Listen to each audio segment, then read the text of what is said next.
नमस्कार मित्रांनो, शाळा माहिती व अपडेट या आपल्या YouTube चॅनलवर आपले सर्वांचे सहर्ष स्वागत। आजच्या व्हिडिओमध्ये आपण कक्षा अधिकाऱ्यांचे पत्र बघणार आहोत। कक्षा अधिकाऱ्यांचे हे पत्र पदवीधर वेतन श्रेणीसाठी अतिशय महत्त्वपूर्ण आहे। या पत्रामध्ये आपल्याला मेन्शन केलेलं दिसतंय की जे शिक्षक 6 ते 8 या वर्गावर संस्थेवर कार्यरत आहेत, त्या संस्थेवर कार्यरत असणाऱ्या शिक्षकांसाठी पदवीधर शिक्षक वेतन श्रेणी देताना कोणत्याच प्रकारचा क्रायटेरिया लावला जात नाही आणि एकाच 3 हा क्रायटेरिया फक्त संस्था सोडून इतर सर्व आस्थापनांना लागू आहे, हे या पत्रामध्ये मेन्शन केलेलं आहे। मागील व्हिडिओच्या कमेंटमध्ये आपल्या शिक्षक मित्रांनी सांगितलं होतं की सर कक्षा अधिकाऱ्यांचं पत्रावर एक व्हिडिओ बनवा आणि त्यानुसार आज हा व्हिडिओ मी आपल्यासाठी बनवत आहे।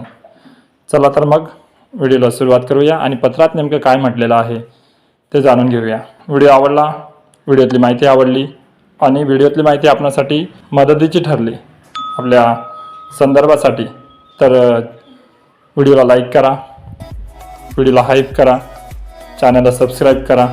चला तर मग व्हिडिओला सुरुवात करूया।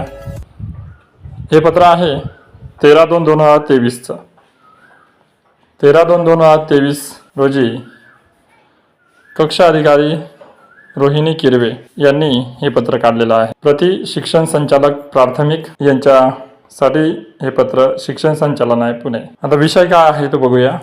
विषय आहे पवित्र प्रणालीमार्फत 2019 मध्ये नियुक्त प्राथमिक पदवीधर शिक्षक इयत्ता 6वी ते 8वी यांना लागू करावयाच्या वेतन श्रेणीबाबत। आणि या पत्रासाठी काही संदर्भ दिलेले आहेत।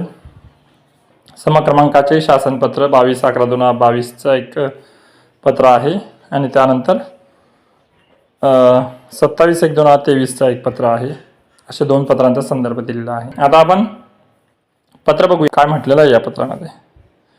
विषयांकित प्रकरणी संदर्भ दिन पत्र क्रमांक 1 अन्वय पवित्र प्रणालीमार्फत 2019 मध्ये नियुक्त प्राथमिक प्रशिक्षित पदवीधर शिक्षकांना वेगवेगळ्या आस्थापनांमध्ये म्हणजेच जिल्हा परिषद, नगर परिषद, महानगरपालिका, खाजगी अनुदानित शाळा S10 किंवा S14 अशा वेगवेगळ्या वेतन श्रेणी लागू केल्या असल्याच्या शासनास प्राप्त निवेदनाच्या अनुषंगाने शासन नियम निर्णय मधील तरतुदी लागू केल्या असल्याचे तरतुदी विचारात घेऊन याबाबत आपले स्वयंस्पष्ट अभिप्राय सादर करण्याबाबत कळवले होते। त्या अनुषंगाने संदर्भाधीन पत्र क्रमांक 2 अन्वये आपण अभिप्राय दिले असून जिल्हा परिषद, महानगरपालिका, नगरपालिका, नगर परिषद, कटक मंडळे या आस्थापनेवरील पवित्र प्रणाली अंतर्गत नियुक्त उमेदवारांना सेवा सातत्य देताना S10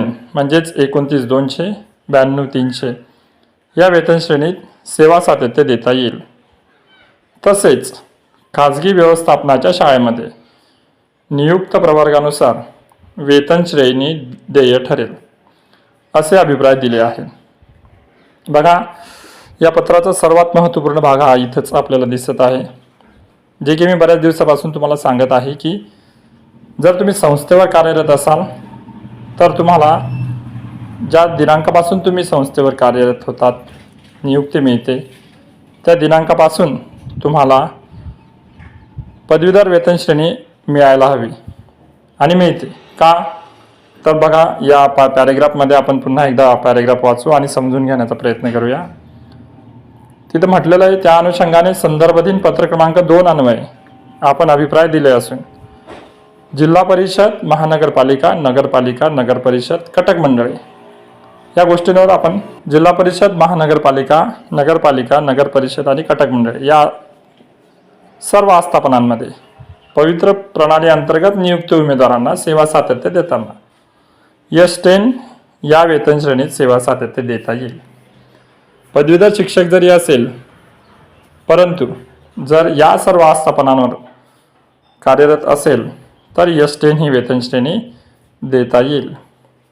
आणि पुढे बघा इथं फुल स्टॉप कॉमा देऊन आपल्याला पुढील वाक्य दिसत आहे ते म्हणजे तसेच खाजगी व्यवस्थापनाच्या शाळेमध्ये नियुक्त प्रवर्गानुसार वेतन श्रेणी देय ठरेल।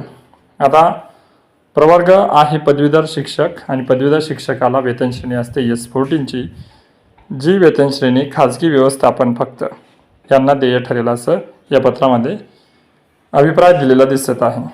त्या अनुषंगाने नमूद करण्यात येते की राज्यातील उच्च प्राथमिक वर्गांवर नियुक्त शिक्षकांना पदवीधर वेतन श्रेणी लागू करण्याच्या अनुषंगाने अभ्यास करून शिफारस करण्याकरिता आयुक्त शिक्षण यांच्या अध्यक्षतेखाली समिती स्थापन करण्यात आलेली आहे. बघा, या पत्रामध्ये समिती स्थापन करण्याबाबतीत पण उल्लेख केलेला दिसत आहे की राज्यातील उच्च प्राथमिक वर्गावर नियुक्त शिक्षकांना पदवीधर वेतन श्रेणी लागू करण्याच्या अनुषंगाने एक समिती स्थापन करण्यात आलेली आहे, जे की ते आपल्या सर्वांना माहिती आहे.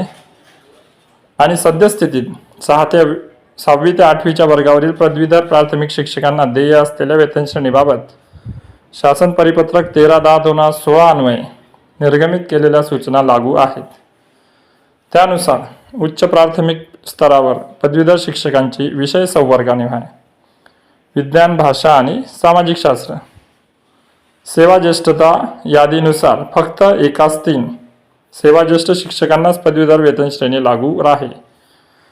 उर्वरित शिक्षक जरी प्रशिक्षित पदवीधर असले तरी त्यांना सद्यस्थितीत पदवीधर वेतन श्रेणी अनुदेय नसून त्यांना नियमित वेतन श्रेणी S10 29,292,300 लागू आहे.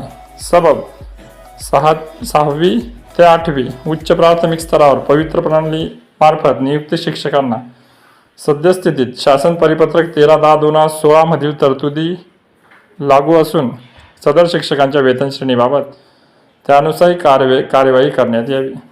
तसेच काही आस्थापनांनी वेगवेगळी वेतन श्रेणी लागू केलेली असल्यास सदर बाब तपासून शासन परिपत्रक 13/10/2016 मधील दिलेल्या तरतुदीनुसार वेतन श्रेणी लागू करण्याबाबत योग्य त्या सूचना संबंधितांना आपल्या स्तरावरून द्याव्या. म्हणजे या पत्राचा जर आपण उल्लेख बघितला, संदर्भ बघितला, तर याच्यामध्ये स्पष्ट मेन्शन केलेले आहे की काही जिल्हा परिषदांमध्ये पदवीधर शिक्षकांना वेगवेगळ्या वेतन श्रेणी म्हणजेच काही ठिकाणी S14 देण्यात आली होती. कोणत्या आस्थापनांवर? नगरपालिका, जिल्हा परिषद, महानगरपालिका या आस्थापनांवर. तर मग या पत्राद्वारे कक्षा अधिकाऱ्यांचं म्हणणं आहे की त्या आस्थापनांवर S10 ही वेतन श्रेणी देय आहे 13/10/2016च्या पत्रानुसार.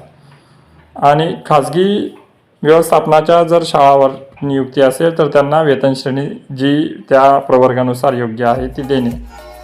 जर त्या ठिकाणी S10 दिली असेल तर ती पण चेंज करण्याची उल्लेख या पत्रामध्ये आपल्याला केलेला दिसत आहे. म्हणूनच हे पत्र आपल्यासाठी पदवीधर शिक्षकांसाठी खूप महत्त्वाचं आहे.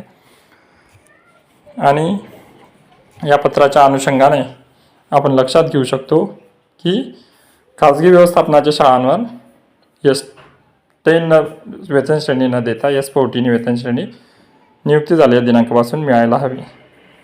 परंतु इतर जे आस्थापने आहे तिथं 13/10/2016 प्रमाणे वेतन श्रेणी देण्यात येते. तर या व्हिडिओमध्ये आपण हे पत्र जाणून घेतलं. या पत्रामध्ये काय मजकूर आहे तो बघून घेतला. हे पत्र सर्व शिक्षणाधिकारी प्राथमिक यांना पाठवण्यात आलेलं आहे. 13/2/2023 रोजीचं हे पत्र आहे. खूप महत्त्वाचं असं पत्र आज मी आपल्यासाठी घेऊन आलो होतो. पत्रातली माहिती आवडली तर व्हिडिओला लाईक करा आणि चॅनल सबस्क्राईब करा. भेटूया पुढच्या व्हिडिओत. धन्यवाद.